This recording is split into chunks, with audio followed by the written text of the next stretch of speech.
Today in this video, I'm going to show you the process on how you can log into your Pandora account. Please make sure to watch this video till the end.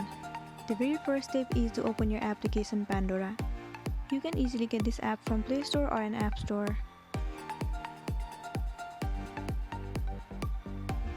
You'll be landing on this page. Click on this icon at the top. It will lead you to this page. As you're looking forward on how to log into your Pandora account, here click on login. This is a very simple process, so what you need to do is enter your email address and your password. Enter the email that is associated with your Pandora account. After entering your email, enter the password of your Pandora account. And then click on login.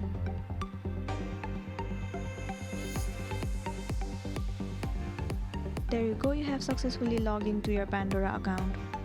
Well, this was for today, and this was the tutorial video on how to log into your Pandora account. I really hope you found this video useful. If it does, please make sure to give thumbs up and subscribe to our channel. We'll see you on my next video.